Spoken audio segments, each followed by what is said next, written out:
It's go time, baby. Welcome back to the Content Swap Podcast. You are joined by Parker and Aaliyah. And if you are new to the Content Swap Podcast, this is a podcast in which we assign each other a piece of content, engage with it for the week, and then we reconvene on this here podcast, talk about it, share facts, share our favorite moments, share everything that we liked, disliked, etc., etc., and then we assign again at the end of the episode, and so the cycle continues. Before we like to dive into it, we like to do a life news update. It's usually just a content update, and we'll go ahead and get into that right now. Go ahead. What's new with you? Quick question for you. Yeah. Did you share with your coworkers the voice recordings that I did for y'all's podcast? Yes, I did. What'd they It say? sounds good. Okay. I've seen it. It's good. Okay. Yeah. I struggled with digestible. Okay, well now we have to explain all of this because you brought it up. Sorry. I thought about it after I said my name. I was like, wait. Basically, You thought this would be a great time to ask about a it was different on the top podcast. of my mind, and if I waited for the 2 hours in which we record this, I'd forget about it. Basically, what happened was you and your work are doing a podcast, and you needed someone to record kind of like the intro and outro. So you asked me to be the voice, Mm-hmm. and you offered struggled. You offered voice acting work pro bono. I did. If anyone wants to pay me for voice acting work, let me know. I can do audiobooks. Yeah, we haven't posted the first episode of that podcast for my work, but whenever we do, I will make sure that you can hear it. Look me up on LinkedIn if you want to know where I work and what the podcast is. I don't really feel like plugging it here because That's fair. two different church Yeah. and state. Yeah. I'm like, ooh, new career? Question mark. We'll see. Anyway, what's up with me? Let's see. I've been engaging with a few things over the past week, little over a week. So the first thing is shows. So I'm probably the last person on earth to be watching Game of Thrones. I just started it. Yep. It's a show I've been wanting to watch. Honestly, when the pandemic hit, I wanted to watch it then because I was like, I have nothing but time. I'm going to start it. But then I kept feeling like I was too late in the game. You know, it was like it was wrapping up and I felt like everyone was already over it. And so I was like, well, that's not fun.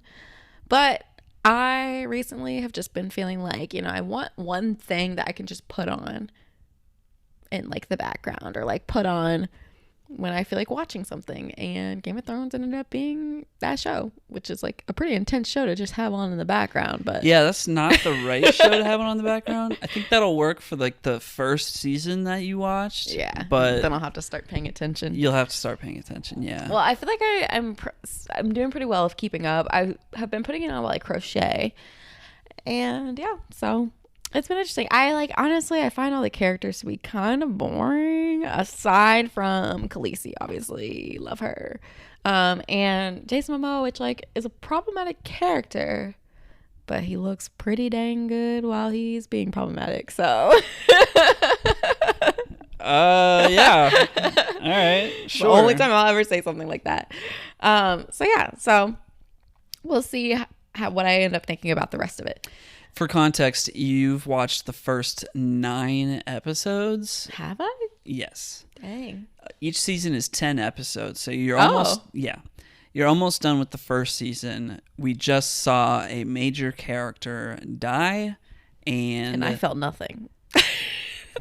okay, sorry well, to that man. when I watched it, I was like, well, there's no way they'll kill this character, and then they went and did it. It's HBO. They do what they want. It was a big deal. That's all I'm saying. It's not. No. It's not that it's an HBO show. It's that was the book was like that. Okay, but Yeah.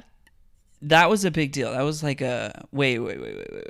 They can't just kill this character, you know? You know what I think is preventing me from like reacting to things in that way is because this show has been on forever and I'm so late to it. I already know, like, not that I don't know what happens. I don't know to expect people to just people are just gonna die. Like you're gonna get attached to a character and then they're gonna die. Exactly. I know it's gonna be brutal. I know crazy things are happening. I have seen the scene of what the Red Room or whatever, Red Wedding or whatever it was called. I don't know. You've seen that? I've seen that. Oh. Because when everyone was losing their mind about it, a friend of mine was like, "Watch this," and showed it to me. But that's the only thing that I've seen. Your friend is an idiot. Sorry. Showing that scene to somebody with absolutely zero context is the worst way to get your friend to appreciate that scene. If you want your friend to appreciate that scene, you turn them on to the show and you ask them to start from the beginning. Then when they get to that scene, you get to see the reaction. They go, "Oh," you know, like you don't just show it to them and go, "Hey, look at how great this is." I'm going to be like, I have no context for this. And now I'm never going to start this because you just apparently gave me the biggest spoiler of the whole show. Anyway, that scene changed my life. So I would have been pissed if I was in your position. I mean, I didn't know anything about the show. So I was like, okay. And I watched it and I said, wow. And then I moved on. So I think that is tainting my experience now. Breaks my starting heart. It from the beginning because it's like it could throw anything at me and I'm not going to be surprised. I'm going to be like, whatever, you know? Okay, well, it gets better. I will say for me, it's like seasons 3 and 4 are like the peak of the show. Mm-hmm. And then I would say I was not crazy about season 5. Yeah. Then season 6, I would say, gets like a slight bump up because it had a really good finale. And then season 7 and 8, it just kind of I'm waiting to find the Starbucks cup. No, they edited it. They edited it out, so you can't even find it anymore. They should have kept it in there. Yeah, I'll look it up. So I started that show. A separate show I forgot to mention that I did start is an anime show called Sport Climbing Girls. I think you mean Iwateru Sport Climbing Girls. Oh my gosh. We like make fun of this show because you had like watched it an episode or two like a long time ago, 3 years ago, and we were on your like Crunchyroll at some point a while back, and I was like, what is this that you're watching? But I ended up watching quite a few episodes, and I don't know, it's kind of interesting. Oh, look at that. Yeah, it's the rock climbing anime, and it's all females. Yeah. And, you know, rock climbing, you get into certain positions. Sometimes it requires doing the splits, and the show... Where are you going with this? I'm saying that the show has its fun with that. I'm not trying to say anything. I'm just saying, like, it's you know, like it's anime just being anime. It's not gonna... what I'm trying... I'm not trying to like express my appreciation for this. I'm just saying, like, for anybody who hears, oh, rock climbing anime, I'm just letting you know it's all females, and it's a lot of splits, and just various shots that are a little tasteless. So just prepare yourself for that. That's what I'm trying to get at. Okay. Some people might hear that and go, "Oh hell yeah! All right, I gotta go see this." The way you were describing it sounded like that's what you did. That is not what I was. I am a professional. That is not what I was trying to say.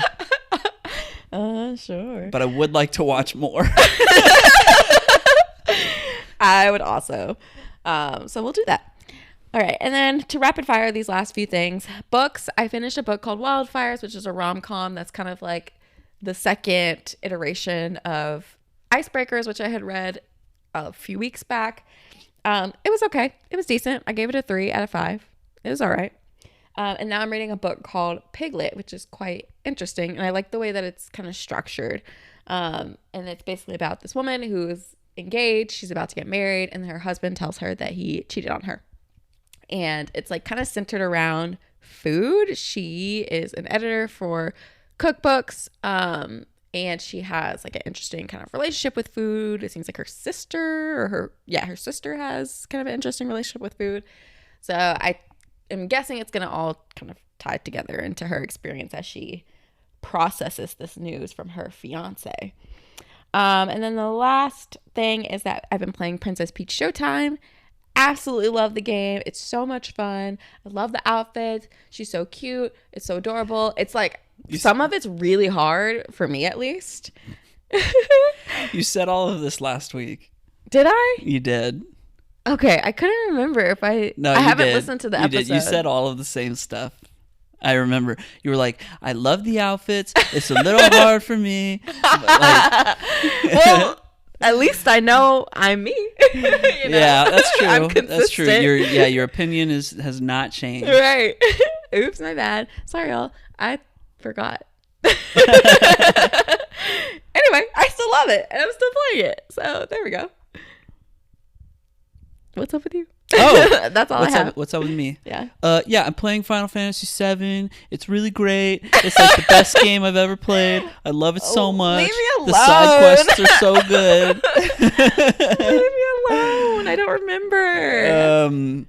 I still am playing Final Fantasy VII. I actually am playing significantly more, and I'm loving it. It's all I think about. I mean, that's not true because I work, but I think about it a lot, and I listen to the music a lot.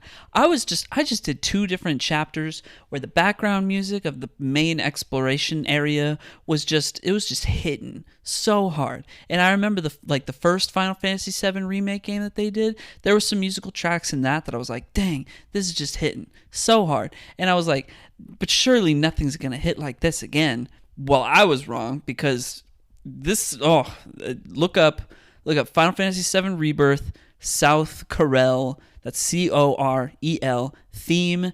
It's you will not regret it. It's a banger. I love it. And look up the Gongaga theme, Gongaga. Very, very well done themes. I love them so much. I'm like, these are my new theme songs to my life. Anyway, game is great. Still playing it. Still watching Shogun. Although Shogun. That's how you say it. Shogun. Still watching Shogun. I'm like 5 episodes deep. It's getting pretty good. The episode I watched this morning was really good, so that bodes well. I think last week I was talking about how I started Shogun, and then I was talking crap about 3 Body Problem coming to Netflix, and I was like, well, that looks dumb. I'm not going to watch that.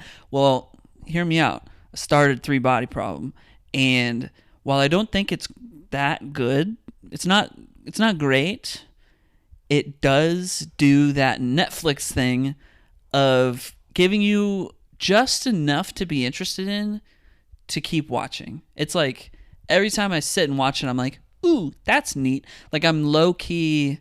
I think Shogun is a better show, but it feels easier for me to sit and watch 3 Body Problem than Shogun and you pay a bit more attention watching Shogun, whereas 3 Body Problem, I'm just like, ooh, this is neat every single time I'm watching it, you know? So it's nailing the Netflix formula quite well. So I will finish it. Again, I don't think it's that great, and there are certain parts of it that I think are really, really goofy, specifically the VR scenes that they have in the show. Those just, they don't give me the ick necessarily. They just kind of like, they just feel dumb. Those parts are probably for some people, I think those are like their favorite parts, and those parts for me are like my least favorite parts. So that's just my opinion. Aside from that, we did go see the movie Love Lies Bleeding. I'm like, what is time? Yeah. I'm like very confused as to what we've done in the past week. Well, see, here's the thing. Today is Wednesday. The last time we recorded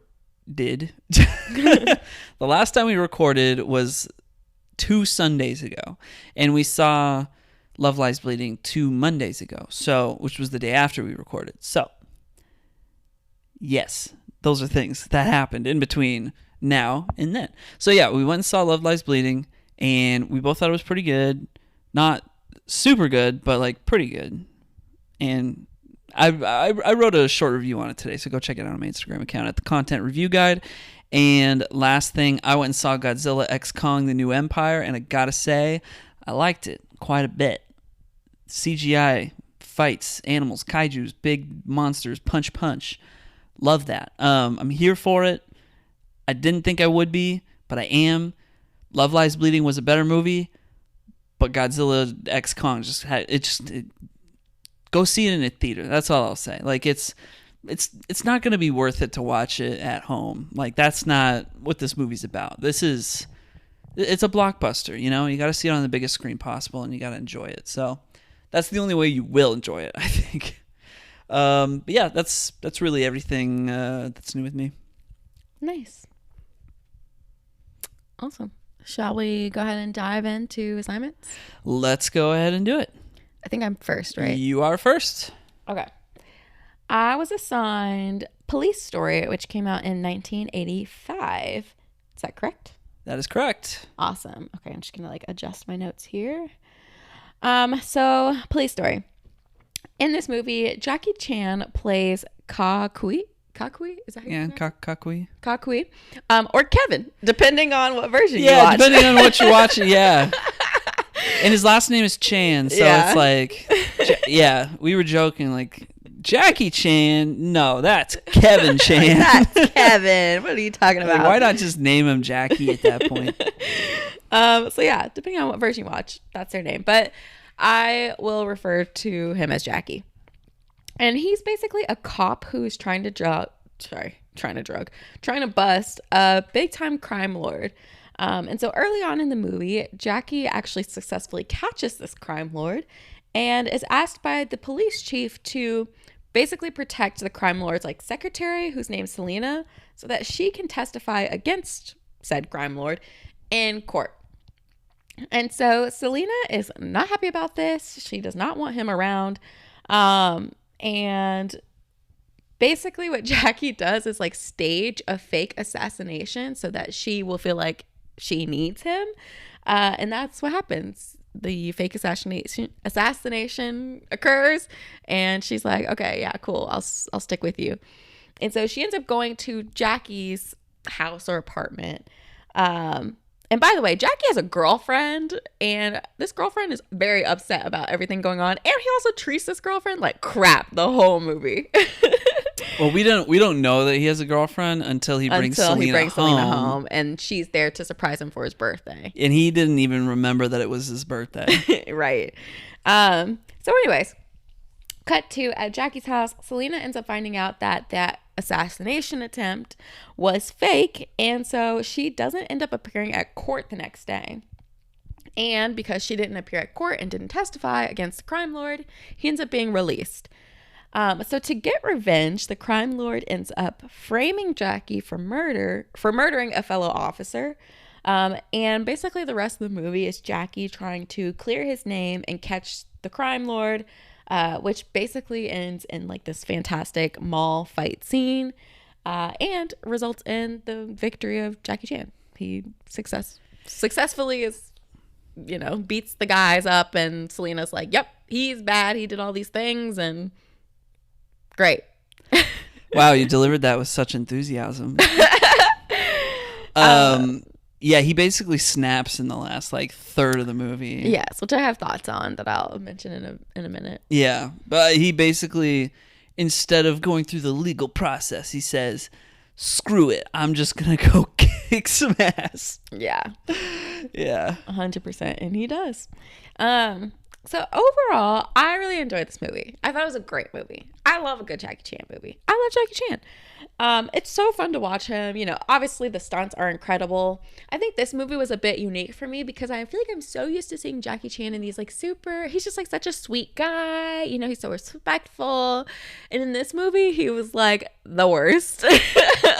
Like to the people around. Not like he was being a man. Yeah, he wasn't mean, but he was just being dumb and like doing dumb stuff and saying dumb things, especially like about his girlfriend and all this stuff. And so like that was new for me. I don't think I've seen him like kind of be like that, and be like arrogant like that. And it was so fun to watch. Like, he was so funny and just like very entertaining. So I really loved this movie. There's a particular scene where he's like answering multiple phones. That's like one of my favorite movies. That's one of my favorite scenes of the movie. Yeah, that was my favorite scene of the movie because it was like not only comical, but like he does a few like tricks that's just like, whoa. It's like something subtle, but you know, for the fact that it's like not even a fight scene in the movie, you're watching like a kung fu movie and you're watching, you know, Jackie Chan do like this physical comedy bit with all of these different telephone wires is love that, you know. It was really great. Some downsides. So there's kind of two things that like I didn't love about the movie. The first being kind of what you've already mentioned. Like, there's a huge character shift after he's basically like framed. And it feels very abrupt and it feels out of place. And like, so to like describe it, he kind of just like spontaneously like has a breakdown and like kind of loses it mentally and like it happens because he's basically being told by the police chief that he's being framed and that they're going to have to detain him. And then he like takes the police chief hostage, like at gunpoint. Yeah. And everybody's like, wait, don't do that. And it's like, even though the police chief is chill about it afterwards because he's like, I know what you got to go do and I'm going to let you go do it. It's like, well, if this happened in real life, Jackie Chan would be going to prison. Yeah. I mean, it's not even just like the realisticness aspect of it, because I didn't need it to be a realistic situation, but like for me, I feel like the way his character was portrayed leading up to that, I would have imagined him being much more strategic and thoughtful about how he navigated it versus just kind of like having that breakdown. Because like in the very beginning when they're undercover and it's like a high stress situation, what we see is like him compared to this other police officer, and the other police officer is kind of like struggling. Like he's like very scared, he's like shaking, he's just like having a hard time handling this like big kind of shootout that's happening. And Jackie is like keeping him calm and being like, stop shaking, like you gotta snap out of this, like this is our job and we have to like do this thing. And like he does it well. So for there to later in the movie be this like kind of spontaneous mental shift in his character, it just like threw me off. And I was like, I feel like his character could have portrayed him handling it differently, and it would have been more enjoyable. I agree with you that it's abrupt. I'm just kind of trying to play devil's advocate to kind of see like what their intention was. Mm-hmm. And I mean, yeah, it is abrupt, but like, I don't know, you think about it, like he did just watch a fellow officer get killed right in front of him, and then he's being framed for it. I'd lose my stuff too, you know? Yeah, I guess so. I don't know. Yeah. And it's like the main bad guy got out of court and he just looked like a total doofus in the process. So like he's got to just be frustrated as all heck at that point. I mean, but I guess if you're gonna do that, I need more build up to that. Like I need more seeing him in a moment of like self-reflection, right? You know, like crying or like you know something. They could have spent some time alluding to the fact that he was struggling with all of the weight of it all, coping it all, with it all. Yeah, and there wasn't that. It was just like he was good one moment, and then all of a sudden he's lost it. Yeah. My last kind of critique of the movie is just that the ending felt pretty abrupt, and so like it was. I feel like it was so abrupt I didn't remember it, and so I was like, I had to like look at Wikipedia to figure out like what I remember feeling like it was abrupt, but what actually happened. And I'm not talking about, you know, the mall fight scene. Like, that wasn't abrupt. But at the very end, when it's like, all right, now it's time to secure the bad guy and, you know, put him in jail, whatever. That part, it gets wrapped up in like 0.5 seconds. From what I read, because I don't remember it. It was so fast. No, it really does. It's like he punches the main crime lord, right, and then they call it a day. But like Selena is like confesses of all of like the things that he did before Jackie Chan like beats him up, and I'm like, I did not remember any of that because it was like a millisecond in which that happens and then the movie's over. Yeah. And so yeah, I wish it didn't, like, especially after such a spectacular fight scene, I would have liked a little bit more of a resolution that was not so fast, but you know, it was what it was. Personally, I love it. I'm like, there's nothing more I need to see. If you don't have any more fight scenes, end the movie right there, because I don't need to know the rest of this stuff. I mean, I want like an apology to Jackie. Like, I want, you know. Go watch Police Story 2. There's a sequel. I guess. So yeah, other than that, like I said, really enjoyed the movie. Just had a few little critiques about it, but yeah, it was enjoyable.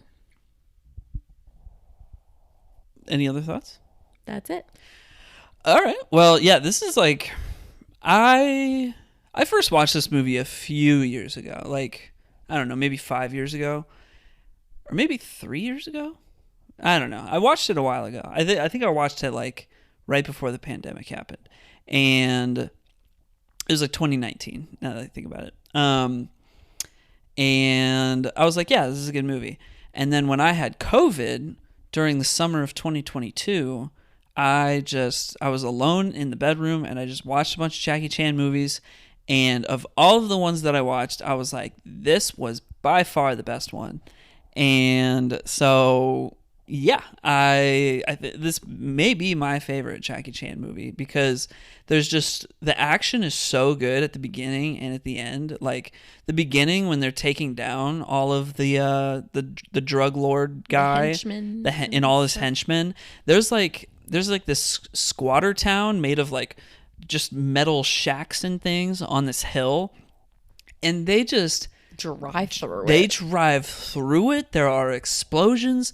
There are stuntmen jumping off of roofs to what I would assume is not safety, because there is explosion and everything is coming. There's explosions and everything's coming down around them. It is one of the most insane practical spectacles in just stunt work that you can imagine. Like it's so dangerous looking while you're watching it. Yeah. That it's like there's no way, but it's like it's all done in camera. So I highly recommend checking that out, because it is just a sight to behold. But then the last scene of the movie, when they're in the mall, it is just like nonstop glass breaking. Like they get thrown through glass like 50. Poor Selena, like, she'd get slammed into it. Everybody breaks through glass. Everybody is breaking glass at any possible moment to be breaking glass. Selena gets in on the action, and she whips out a bat and swings the bat at this guy, but not through the glass. She swings through a glass display case first, then hits the guy, which like is really dumb. It's like, girl, that to me is one of the most like unintentionally hilarious parts of the movie, because it's just like, yeah, let's just break everything. And there's a part where like Jackie gets on a motorcycle and just like drives into a guy, and then drives that guy through a bunch of glass, which actually that was the only stunt that he did not do himself. He actually had a motorcyclist stuntman do that part specifically. He's like, I draw the line at motorcycles. Yeah, he's like, I don't know how to do that.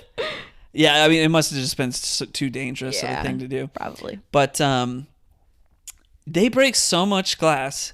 In fact, so much glass was used that they even began to joke on set that this is no longer Police Story. This is Glass Story. Is it like glass, or is it like a thinner glass that makes... So it's not glass. It's considered sugar glass, but that was actually twice as thick as ordinary stunt glass.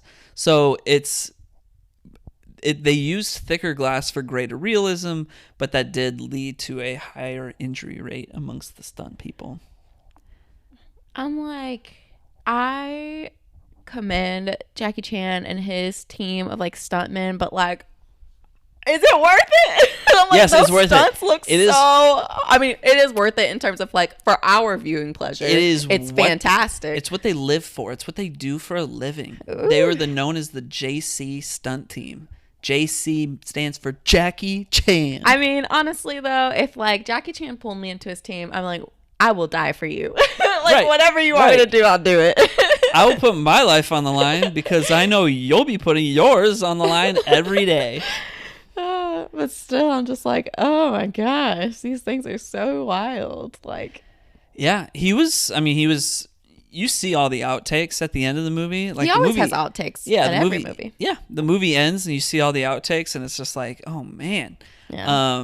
And they do that because it looks great in the movie, but it's like, we need you to know. We need you to know how much we struggled to make this for you. Yeah. And that it makes you appreciate it more. Yeah. So he was hospitalized following the stunt where he gets flipped over a balcony and then he crashes through some glass.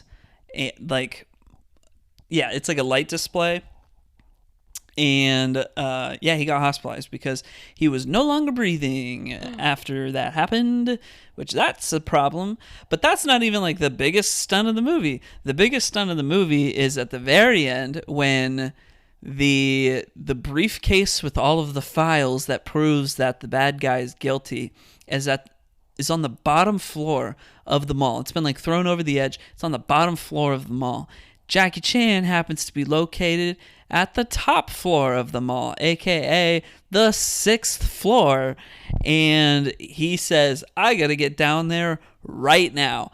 And he leaps from this like balcony edge from a crouching position 8 feet out into the open air to land on this pole, and he slides down the pole 6 floors at like high speed, which he burned his hands doing, and he got second degree burns, and there was like Christmas lights that were attached to this pole, and because they were under pressure from the mall to wrap up filming, they were going to use a low voltage car battery to power the lights, but they found that it wasn't powerful enough to like light the place up enough, so they had to plug it into the wall at full voltage, which when you see him do the stunt and he's like breaking these Christmas lights, you see like electric sparks,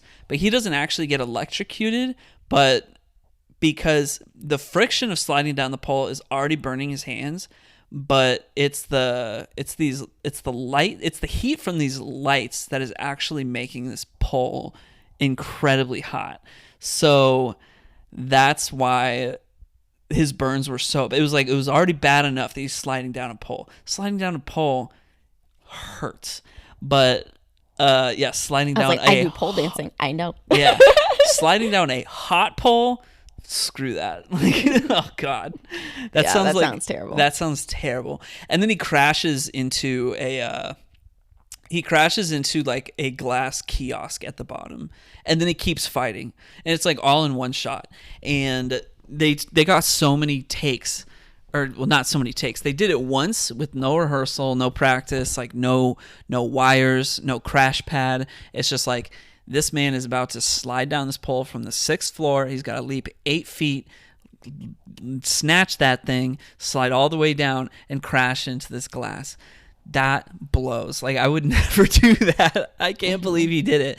And apparently he injured his 7th and 8th vertebrae and dislocated his pelvis when he did that.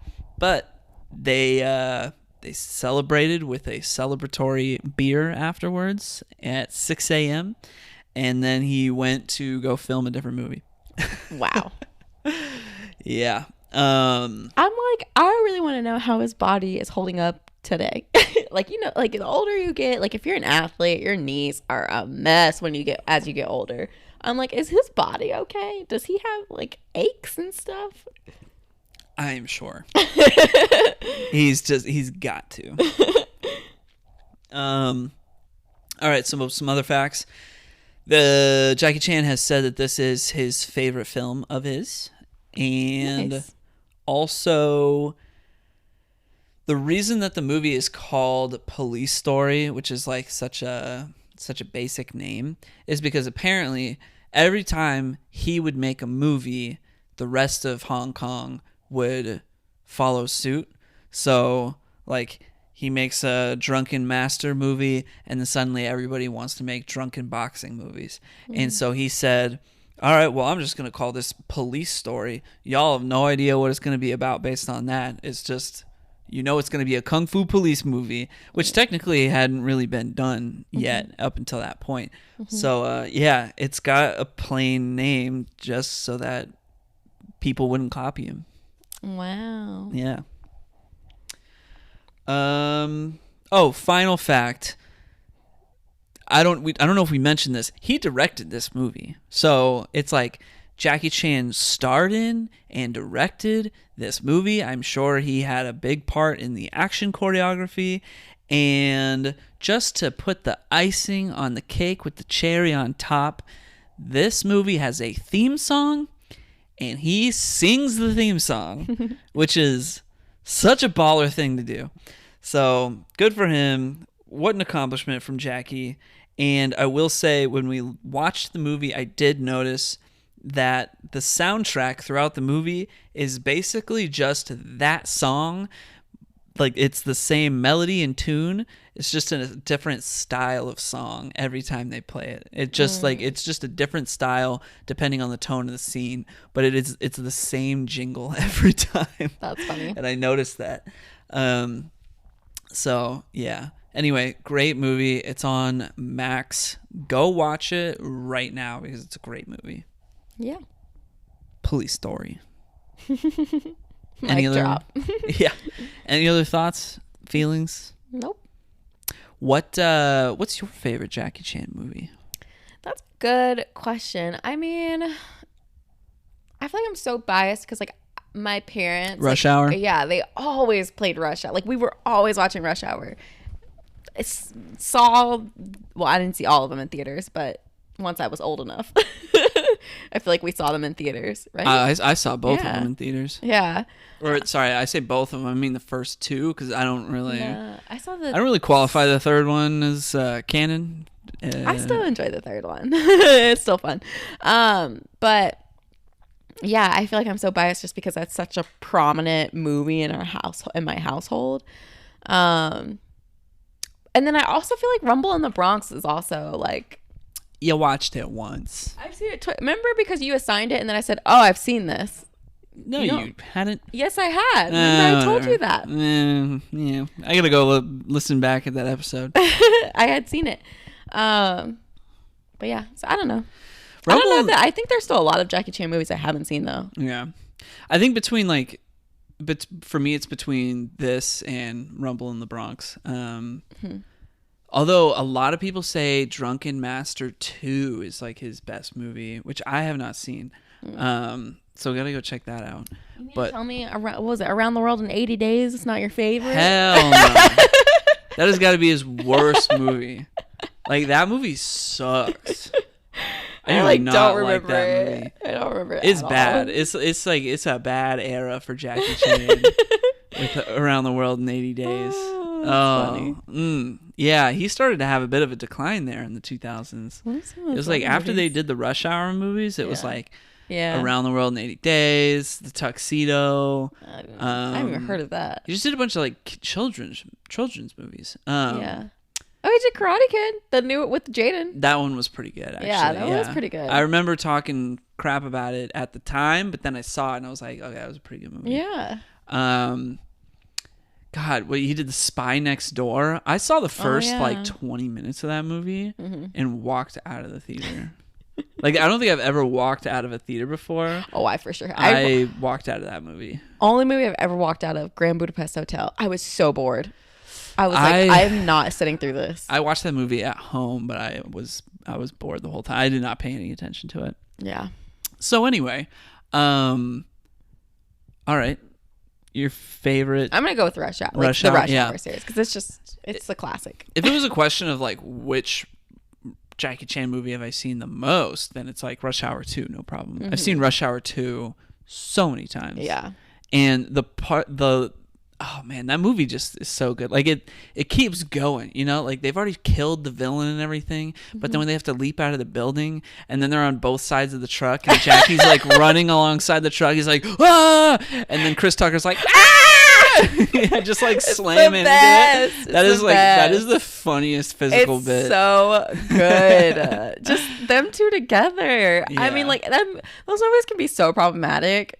Especially anything Chris Tucker says, but like they're just such a good pair. They're so funny together. When you watch it back, it's like I remember there being stories about people saying like Jackie Chan does not understand the humor of the Rush Hour movies. Yeah. And at the time, I feel like we all just kind of attributed it to like, well, he's from Hong Kong, so he just doesn't understand like our cultural version of humor, or like, you know, it just doesn't resonate with him as well. But then you watch it back and you're like, oh, this movie's like kind of racist. Yeah. So it's like looking back, it's like, yeah, no wonder he didn't get it, because he's like, hey, why is this movie so racist to me and my people? Yeah. It's pretty wild. It can be hard to rewatch, but then like moments like that with like the truck, it's just like, that's so good. Yeah, it's so good. It's so good. Yeah, Rush Hour, those are classic movies. They are. But yeah, when it comes to like authentic Jackie Chan films, there's Police a lot Story, that I haven't seen. Rumble in the Bronx.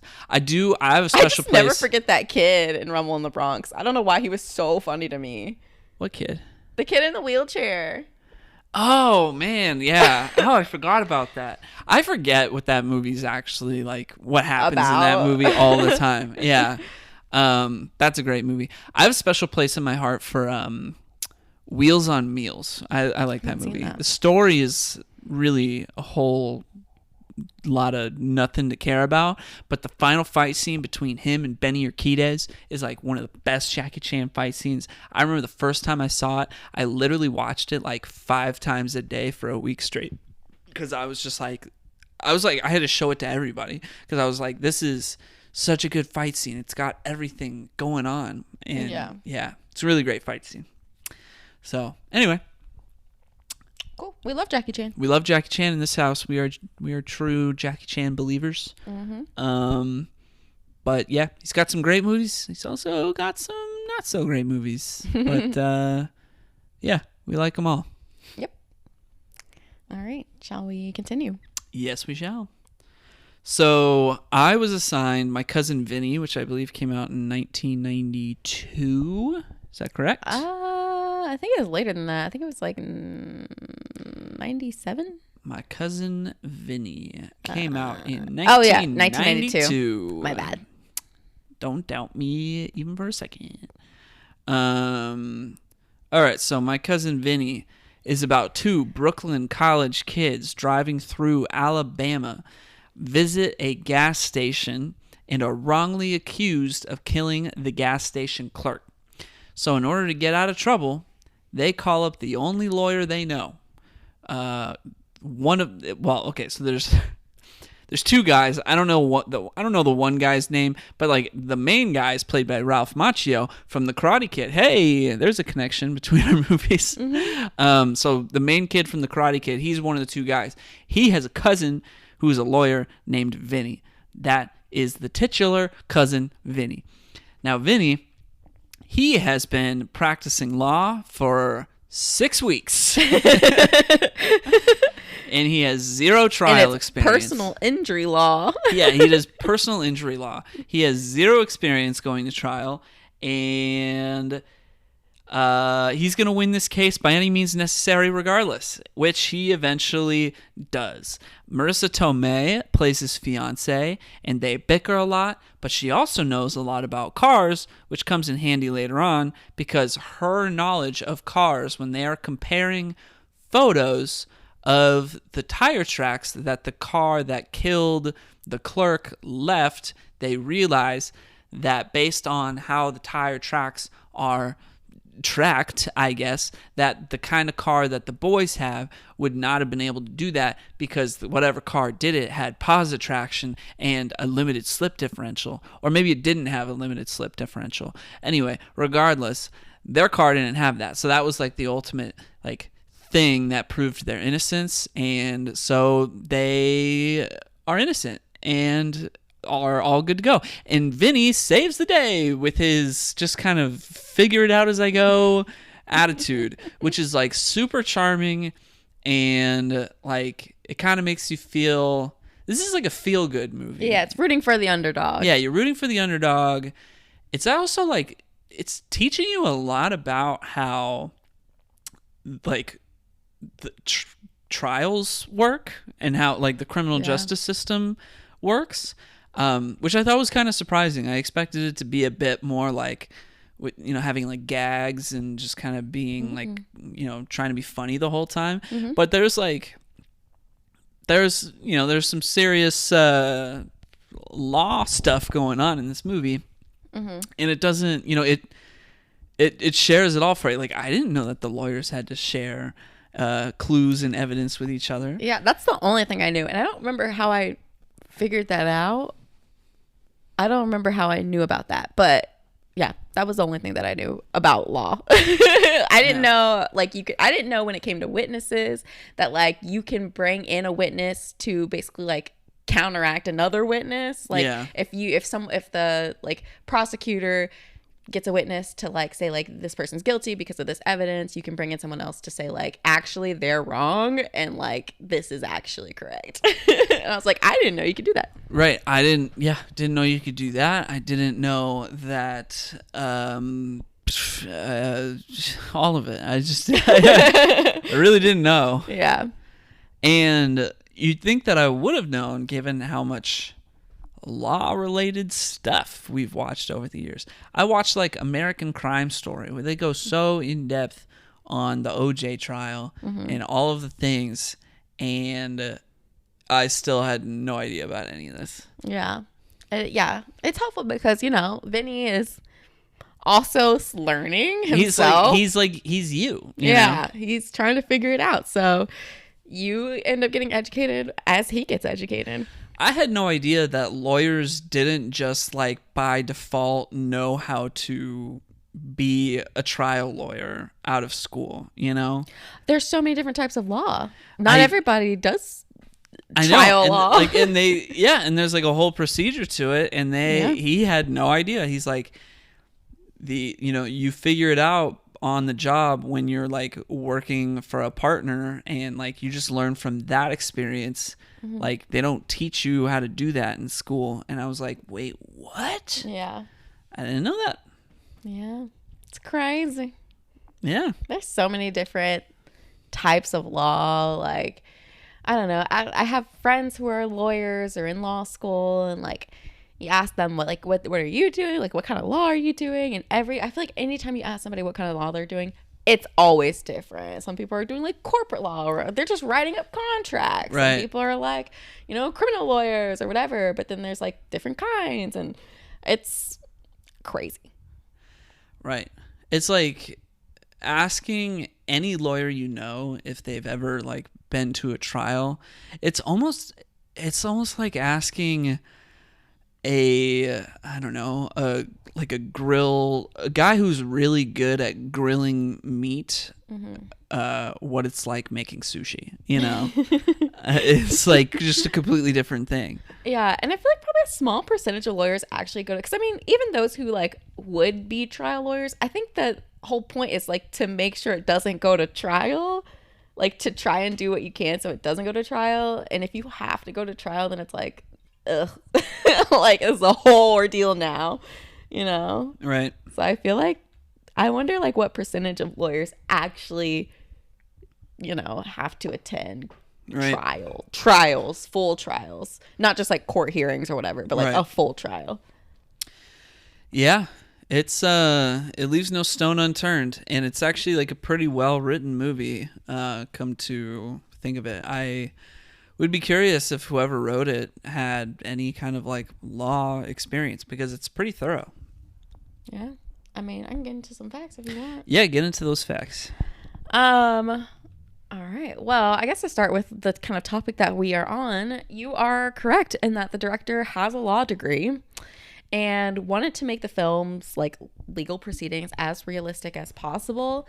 And in fact, he did such a good job that a lot of attorneys and law professors acknowledged the film for having like a very accurate depiction of trial strategy and courtroom procedure, especially when it comes to presenting expert witnesses at a trial.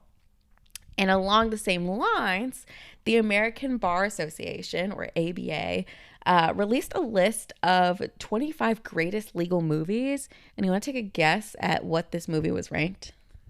Number 4. Close. Number 3. Wow. Number 3 as like the one of the greatest legal movies ever because it was just so accurate. My Cousin Vinny. My Cousin Vinny. Who knew? Who knew? Joe Pesci as a lawyer. Yeah. Want to take a guess at the number? What's ranked number 1 and 2? Do I know them? Yeah. Police Story. Not in the slightest. That movie had a trial in it. Not in the slightest. I don't know. Give me a hint. They are older movies. Older. Oh, okay. I got it. 12 Angry Men. Mm-hmm. Is that number 1? No, number 2. That's number 2? Mm-hmm. Oh, I got it. To Kill a Mockingbird. Yep. Yeah. That's number 1.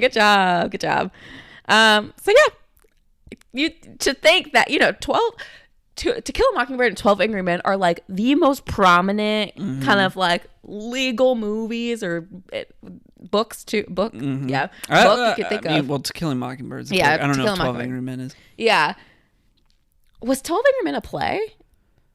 I don't know, but it could easily have been. Like have you've seen 12? You've seen 12 Angry Men, right? Yeah, I watched it in school, which is why I'm like, was it? I think it might have been a play. I didn't watch it in school. I watched it for a project that I was doing for a communications class where I was presenting on groupthink, and that movie came up, and so I used a clip from it as an example. But just like that clip, I was like, hey, that was pretty good. Yeah. I should watch this movie. And then I watched it and I was like, oh my God, this is like one of the most perfectly made films of all time. Yeah. But like to think you have those two like super prominent pieces of work and then my cousin Vinny is right underneath it. That's crazy. What was number 4? Like what? Yeah, I can pull up the full list. That is so wild. Number 4 was Anatomy of a Murder, which came out in 1959. Oh, do you think Anatomy of a Fall was kind of supposed to be like actually thinking about that? A reference to that? Maybe. Anatomy of a Fall would probably make it, in the top 5. I know that someone recently published like I think the ABA published like an updated list, but this was their like original list that they Gotcha. that they published. Wild. Yeah, and number 5 is Inherent the Wind. Yeah, I've never heard of it. Me either. All right, hit me with some more facts. All right, let me get back to my notes here. So that's interesting. So there in the movie, there's this like misunderstanding between the judge and Vinny, because Vinny has a very thick New York accent, and he's saying the word youths, like adolescents, youths, and it sounds like youths. Yeah. And so the judge is like, what's a youth? He's like, the youths. Yeah. Youths. Yeah. And so he's like, what's a youth? What's a youth? And it turns out, so the director basically this was inspired by the director's interactions with Joe Pesci, because the director's British and at first had a really hard time understanding his New York accent. And so he thought it would be funny to put that in the movie. In addition to that, there's also a scene where the judge is like really hard on Vinny, and it's like, you're in Alabama, we like do things in a respectable way. You will come to court, you will be correct, you will like follow these rules. I want you to put on a suit, whatever. Like because he always came to like court in like a leather jacket. Yeah. And so he's like, I need you to put on a suit. Like you need to be professional.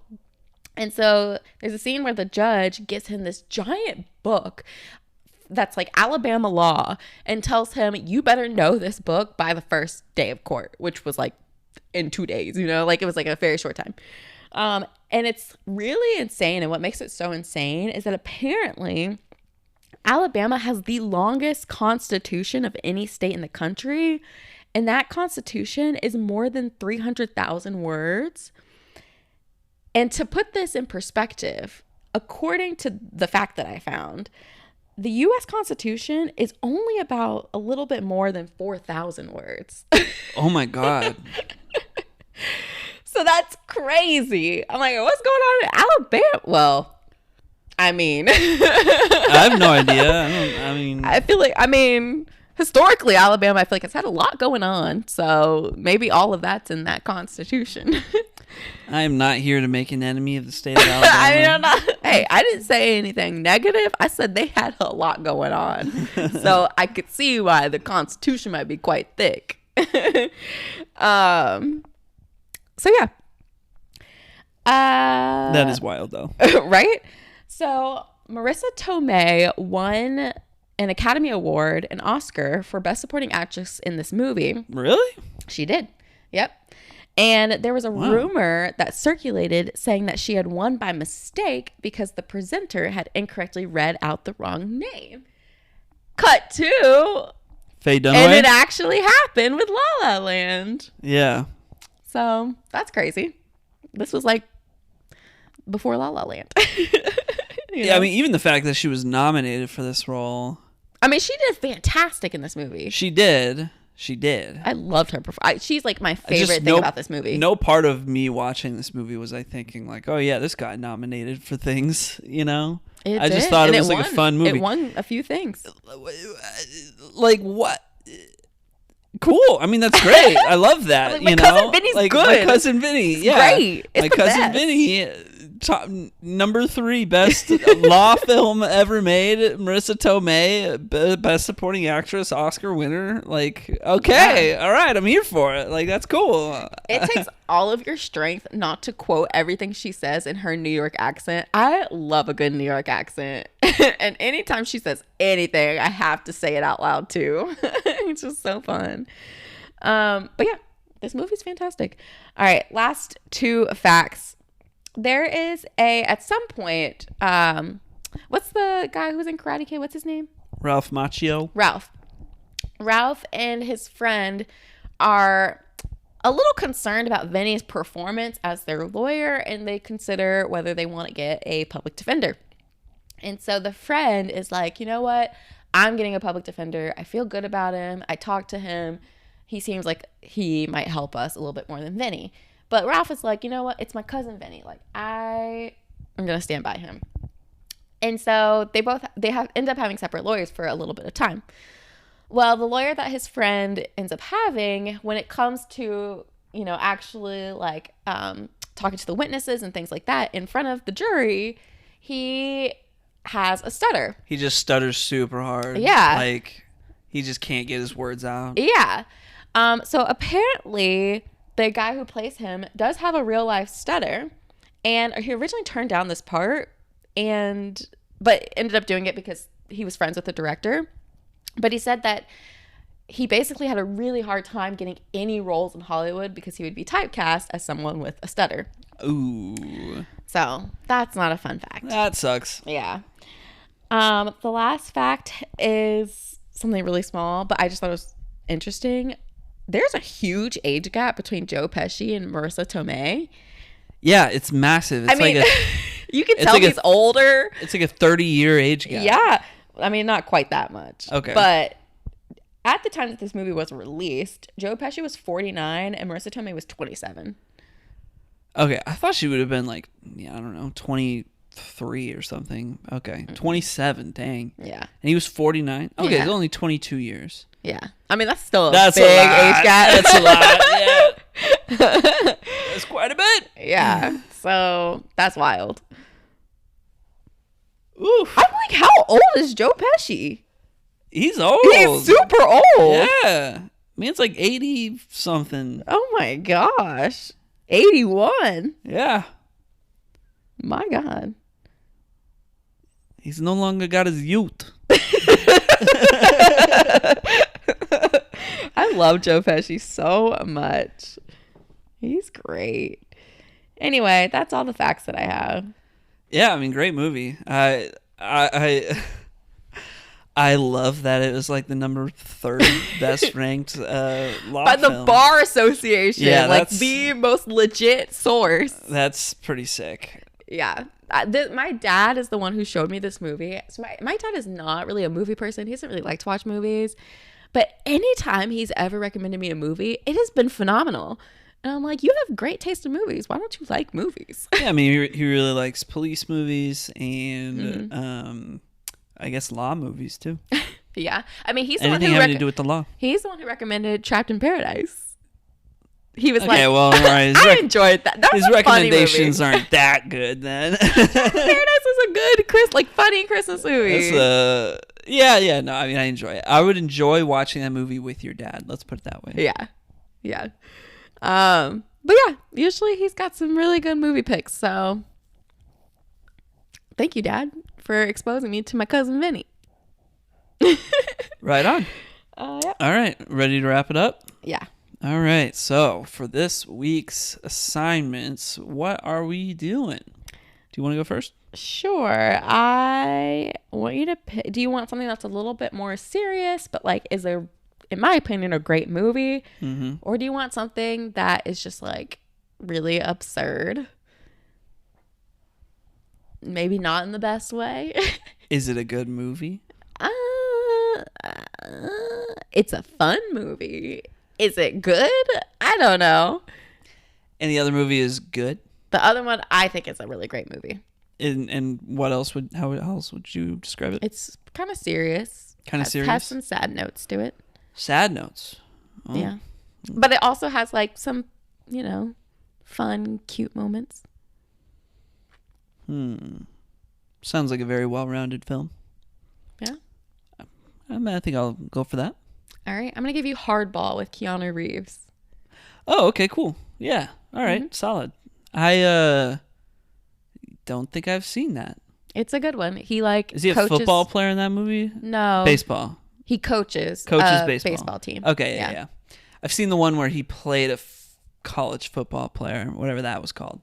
But yeah, no, Hardball. I've never seen it. All right, cool. Very cool. Very cool. Yeah, I think that'll go well for my film. I've been talking about assigning this for the longest time, and I brought it up in conversation the other day. I am giving you... I was hoping you would finish that. I don't remember. Okay, I'm giving you Gattaca. I've been talking about assigning it for the longest time. Does that have Halle Berry in it? I think I'm thinking of like Gothica or something like that. Gothica? No. Gattaca. Great movie. Yeah. No, I watched it in like 9th grade biology class. Yeah. And I was like, what is this movie about to be? And it was fantastic. Love it. It's a great movie. Is it like a Roman Empire type thing? Not at all. Okay. I don't know why it sounded like something like that. No, I think you'll be pretty into it. Like it's a really great movie. Okay. Yeah. I'm concerned. You think the Roman Empire movie would be watched in biology class? Oh, I missed that part where you said you watched it in biology class. My bad. All right. Well, we've got Gattaca. No, we've got Hardball and Gattaca. Yes. Next week. Thank you for joining us for this week's episode of the Content Swap Podcast. Be sure to like and subscribe and follow whatever you got to do to support the podcast. Go do it. We greatly appreciate it. We'll see you next week for Hardball and Gattaca. We'll see you then. Have a great week. Ta-ta. Look at you, Mr. Content Creator. See you next time. Bye. Bye.